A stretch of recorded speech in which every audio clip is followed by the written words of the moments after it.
Tá, mas você acha, então, que demônios circulam e vagam por aí?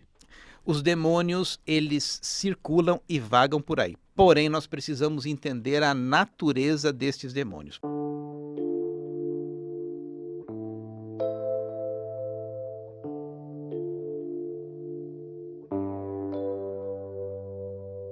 Porque a palavra demônio, como nós conhecemos, e a visão que nós temos do mundo demoníaco é uma visão judaico-cristã. Uhum. E uma coisa importante, nós vamos entender o seguinte: não existe religião que se funde só falando do bem.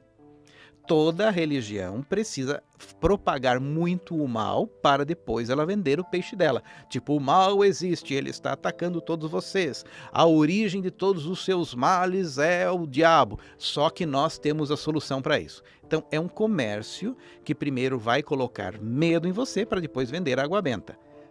A maioria das religiões é esta. E a Igreja Católica é uma das principais. Então, a Igreja Católica importou a noção de demônio dos daimons gregos.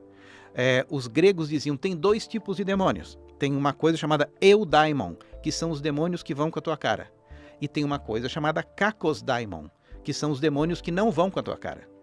E esses demônios que vão com a tua cara, eles vão te ajudar nas suas tarefas diárias, inspirando você a escrever uma poesia, inspirando você em uma habilidade musical que você queira desenvolver, inspirando o seu campo energético para que você atraia amigos ou pessoas para comprar produtos na tua loja. Só que tem os demônios que não vão com a tua cara, esse é chamado de kakosdaimons. Então, dentro do panteísmo grego e também do latino, em Roma, por exemplo, isto era muito comum. A religião panteísta estudava os demônios de uma forma neutra, porém chegou a cristandade e traduziu o contexto do demônio como sendo uma figura negativa, vingativa, que vai te ferrar e produzir todos os distúrbios e desarmonias na sua vida. Mas não é assim. Então, por exemplo, você tem a mesma e exata proporção no mundo islâmico. Então, no mundo islâmico, você tem que existem duas raças. A raça humana, que somos nós, cujo corpo foi feito a partir do barro, e uma raça de seres cujo corpo foi feito a partir do fogo. Estes seres chamam-se jinn. Só que existem jinns do sultanato, ou seja, aqueles que se converteram ao islamismo, e tem Allah como sendo o grande comandante, e tem jinns rebeldes. Estes jinns rebeldes, eles podem ser encarcerados em coisas, como por exemplo, a lâmpada, que você tem a lâmpada de Aladim, né? Uhum. Então não tem Genie, que é Jinn é um gênio, isso tudo vem de Jinn, que é um ser que tem um corpo de fogo que eventualmente pode vir a ser humano. Um Jinn pode se tornar um ser humano também, né? Então a mesma visão que o mundo islâmico tem é a visão de todos os grupos panteístas que a gente encontra, por exemplo, antes do cristianismo. Ou seja, falar em demônio, nós não estamos falando em seres do mal. Nós estamos falando em Jinn, e alguns deles são convertidos e outros não.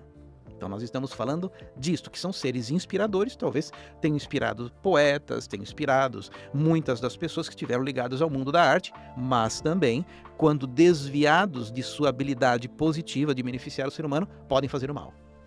Tá, então vamos tentar entender que entidades seriam essas entidades que fazem o mal ou que são uma representação das trevas. Então, por exemplo, né, vamos falar aqui do ovoide.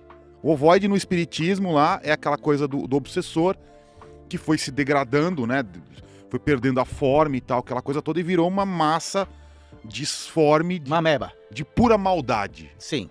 Então, assim, esses seriam os equivalentes, entendendo do ponto de vista de entidades desencarnadas? Sim, esse seria um egum. Um egum é um ser que foi um ser humano que sentiu muito falta da viciosidade e dos prazeres físicos, porque no mundo mais sutil você não tem facilidade em sentir a densidade das sensações que tem aqui no planeta. Então elas vão viciar alguém a sentir aquele tipo de coisa. Então você vê, por exemplo, todas as pessoas que estão muito ligadas a vícios de bebida, vícios de cigarro e outras condições viciosas, na maior parte das vezes elas estão obsedadas por forças astrais. Uma coisa interessantíssima, que é a palavra álcool, vem de álcool, que significa invocação diabólica. O álcool é uma das formas mais simples de você fazer uma conexão com o mundo astralino. Tanto que a gente chama de álcool de spirits, porque ele realmente é uma forma de você compactuar com muitas entidades, com muitas energias e fazer uma transferência, inclusive de karma. O álcool é uma das únicas substâncias que faz com que você consiga tramitar pacotes energéticos. É por isso que, por exemplo, na Santa Ceia, Jesus, que era um ser de alta iluminação, ele transferia o seu quantum energético para o outro através do pão e do vinho, apesar de que não era bem pão. Eles comiam pão mofado, era um pão alucinógeno, não era um pão normal. E através do vinho, existem muitas transmissões mágicas onde o poder mágico é dado de um guru para um discípulo através de uma bebida alcoólica. Agora, só que isso é feito ritualisticamente, não é num barzão, você encostado ali na barriga, no balcão, o seu amigo falando um monte de infortúnios de sua vida, você acaba compactuando com linhas energéticas que para você cortar tem uma certa dificuldade. Então, isto realmente é um pacto que você faz com o mal cotidianamente, porque você não está ali em um lugar disposto a uma transcendência, a querer iluminar-se. Muito pelo contrário, você está com dor de cotovelo, você está triste, você está magoado, você está com carência e vai no barzão encher a cara com os seus amigos. É uma compactuação com as forças do mal. Você pode ter um pacto demoníaco e não sabe. Né? Você está fazendo um pacto, isso aí é um pacto. Claro, é um mega pacto demoníaco. Uma coisa importante de nós entendermos, quais são os elementos fluídicos que os seres do mundo astral precisam para entrar no mundo humano? Tipo álcool ou sangue.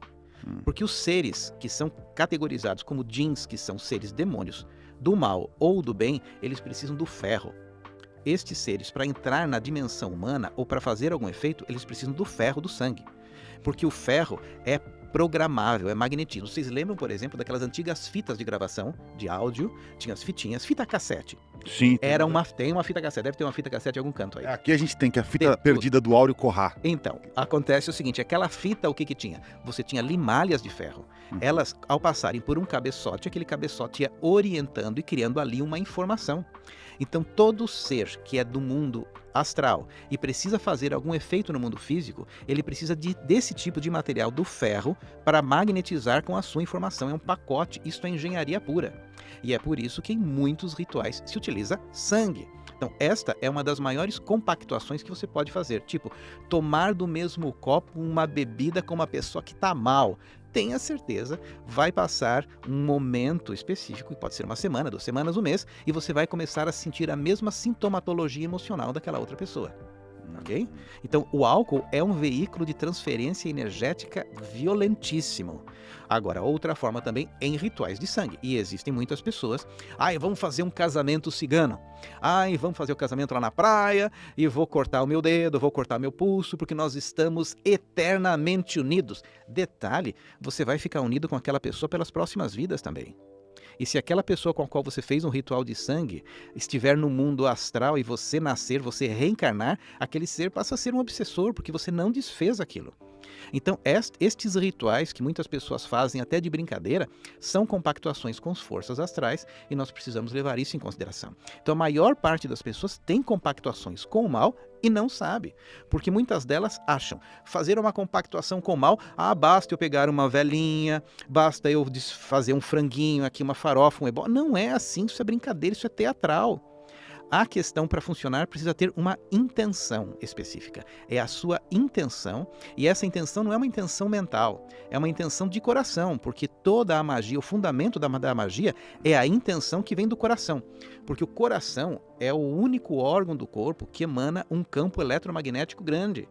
E esta energia do coração é a única que pode direcionar uma entidade para o lado positivo e para o lado negativo.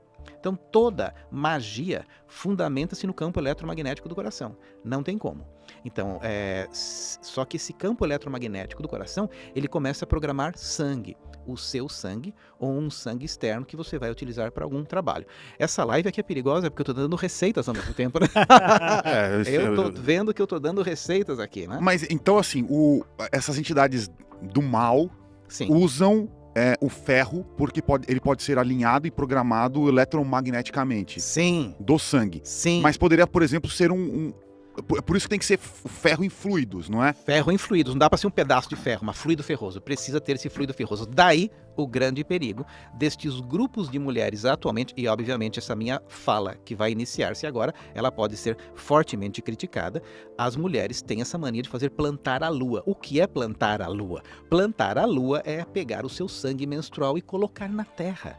Tem muitas mulheres que têm vasinhos de planta nos apartamentos que são regados com o seu sangue menstrual. Eles fazem criação ali de chá de erva doce, depois as visitas chegam e elas vão fazer um chazinho com aquela erva doce que é regada com o sangue menstrual. Olha isso!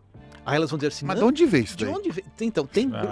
Curioso. Chá de shampoo. Eu já ouvi essa história de plantar. Já, esqueci o nome agora. Tem esse negócio. De onde veio isso? Elas dizem assim, tem círculos de mulheres que dizem, mas as índias fazem uma coisa assim. A Índia não faz nada disso. A Índia, quando está menstruada, vai numa casinha e fica isolada e deixa a menstruação escorrer pelas suas pernas. Não fica plantando em vasinho para depois colher a ervinha e fazer um chazinho. Então não existe esse tipo de coisa. Então isso é uma manipulação mágica danadíssima. Via de regra, muitos grupos de mulheres, elas se encontram mentalmente por um ideal, mas emocionalmente porque estão com raiva de homem. O pessoal do chat que tá falando, nunca mais aceito chá. Então, toma chá na casa de ninguém. Fiquem muito atentos. Mulheres do chat, aí tem mais de 2.000. Vocês fazem isso? Eu fiquei curioso agora. Eu já ouvi. Acho que eu nunca tomei o chá de shampoo aí, acho, né? Tem.